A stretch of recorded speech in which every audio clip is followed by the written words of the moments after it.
Are you looking for an athletic scholarship? You're in the right place. This is the Recruit Me Athletic Scholarship Podcast, the longest-running podcast on recruiting and athletic scholarships. We're here to help your family navigate the recruiting road all the way to an athletic scholarship.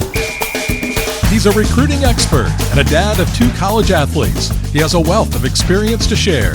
Here's Recruit Me CEO, Brent Hanks. Welcome to episode 474 of the Athletic Scholarship Podcast. Today I'm going to give you helpful recruiting information from the X account of HonestGame at HonestGame Care.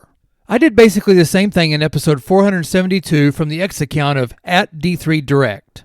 I'm going to go to the at HonestGame Cares account starting in January of 2025, and I'm going to read you recruiting information and tips to help you in your recruiting journey.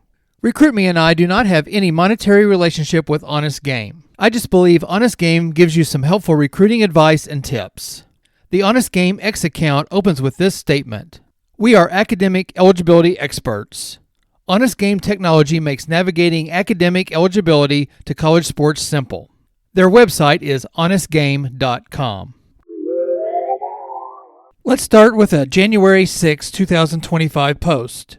Did you know that there are different rules for communicating with college coaches depending on the student's age, the sport played, and NCAA division level? The NCAA recruiting calendar regulates when and how NCAA Division I and Division II college coaches can proactively start recruiting student athletes. More specifically, recruiting calendars dictate when a potential coach is allowed to initiate contact depending on your sport, age, division level, and type of communication. A post on January 8th. A big part of college recruiting is having the grades to meet the eligibility requirements, and that begins in 9th grade. Mythbuster. My recruiting process does not begin until the NCAA Eligibility Center looks at my account and determines my eligibility status. False. Start your process early and don't be passive. The sooner, the better. January 9th. Be sure you're ready when the phone rings. Knowing your academic eligibility status and being able to list your achievements is critical in the recruiting process. January 10th. Rehearse your conversations with a family member or a friend to help take the initial conversation jitters out of the equation before talking with a prospective coach. January 22nd. If you're eyeing an athletic scholarship, you may need to aim higher than the NCAA and NAIA minimum GPAs. February 12th. While NAIA colleges might not boast the same spotlight as NCAA schools, they're packed with scholarship opportunities for student athletes. Did you know? NAIA member schools provide more than $800 million in financial aid to student athletes each year. February 14th. Unleash your recruiting potential. NAIA colleges have no recruiting calendar, allowing coaches to contact recruits early and often. February 18th. NCAA Division I and Division II athletes will now sign only grant-in-aid, simplifying the commitment process. February 20th. Keep those grades in check. If you fail to meet the NCAA's initial eligibility requirement or are denied college admission, you can lose your athletic grant-in-aid. March 4th. Don't sell yourself short. Pull together a list of dream schools and programs. Write to coaches and send them your highlights. Be the main character in your own story. Also, wondering when to reach out to college coaches? Honest insight. Don't wait for college coaches to contact you. During your sophomore year, student athletes should be making a list of potential schools, and complete the recruiting questionnaires on the team's website. After submitting the online form, email each college coach directly to follow up with additional information about yourself and your interest in their program and school. March 7th. Just because you're looking at a junior college does not mean an athletic scholarship won't come your way. March 10th. Take the next step. In addition to registering with the NCAA Eligibility Center, athletes looking to compete at the NCAA Division I or Division II level must also be placed on a school's Institutional Request List, or IRL. IRL is a list of college-bound student athletes an NCAA Division I or Division II school is interested in recruiting. The act of adding a college-bound student athlete to a school's IRL informs the NCAA Eligibility Center of the school's interest in having an academic and amateurism certification decision for the student athlete. March 11th. Do you have students planning on taking an official Recruiting visit? They must be on the IRL for each school they plan to visit. No shortcuts are allowed. March 18th, Honest Insight. Registering with the NCAA Eligibility Center alone will not trigger an academic review, and the NCAA will not complete their NCAA certification until a student's final transcript is submitted upon graduation, or if they are deemed an early qualifier. Make sure you're completing the academic requirements each school year. It may be too late to recover if there is an issue during the NCAA Eligibility Center review. March 24th, college-bound student-athletes who want to play NCAA sports at the Division I or Division II level need to register with the NCAA Eligibility Center at eligibilitycenter.org. March 26th, Mythbuster. If I'm good enough at my sport, my grades don't matter. Eligibility and admissions are the gatekeepers for every student-athlete looking to play sports in college. If those doors are closed, it won't matter what's behind it. March 31st, international student-athletes, listen up. Before enrolling at an NCAA school, you must have your amateur status certified by the NCAA Eligibility Center. April 4th, Mythbuster. I have all 4 years of high school to become academically eligible to play sports in college. Don't assume that academic eligibility is something that can wait until later. The clock begins the first year of high school. When you enter 9th grade, you have 4 years, or 8 semesters, to complete your NCAA core course requirements. For Division I, grades are locked in after your junior year, so don't wait. April 10th. Hoping to play sports at a college level? Be sure to take a look at NCAA Division III. With more than 200,000 Division III student-athletes, about 1 in 3 students on the Division III campus are student-athletes, the most in any division. April 11th. Don't let the lack of athletic scholarships stop you from chasing your dream of playing college sports. Expert tip. While Division III schools do not offer athletic scholarships, 80% of Division III student-athletes receive some sort of merit and or need-based assistance in the form of grants or loans. This is information from Courtney Ricard, Division of Academics and Compliance. April 11th. Being on a team can level up your college experience with support, structure, and skills that set you up for success.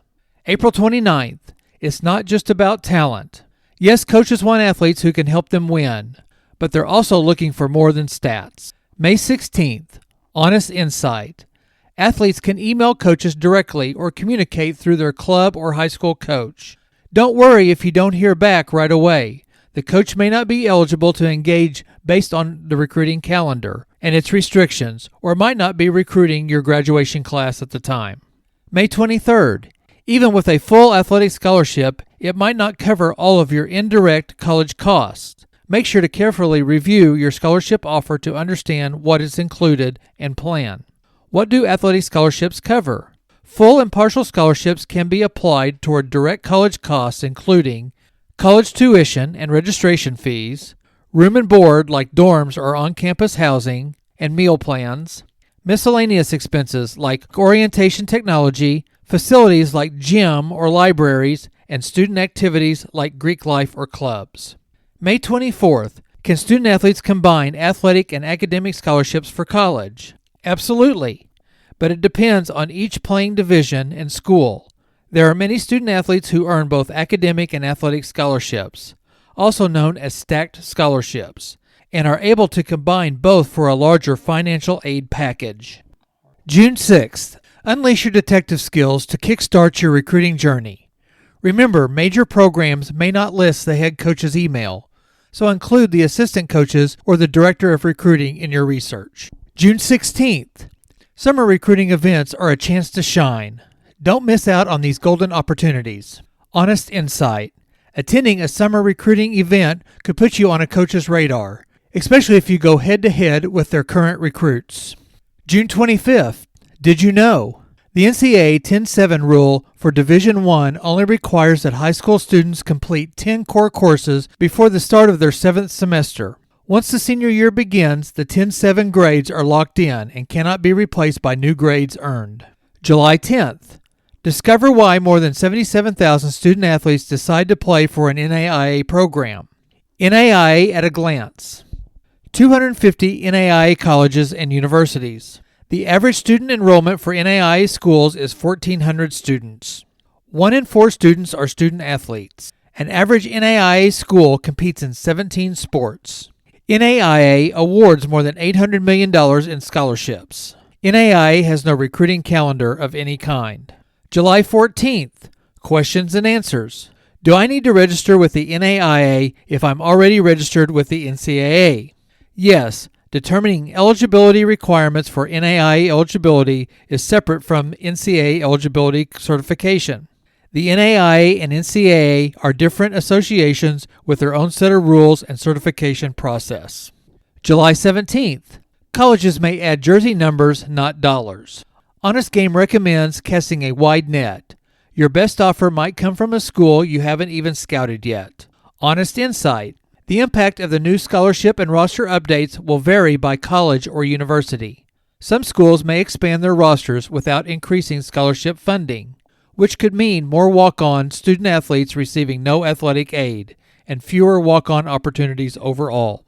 July 18th. Thinking about early decision or early action? Not every student athlete is a fit. Here's how to know if it's the right move. What type of student athlete should apply for an early decision versus early action plan?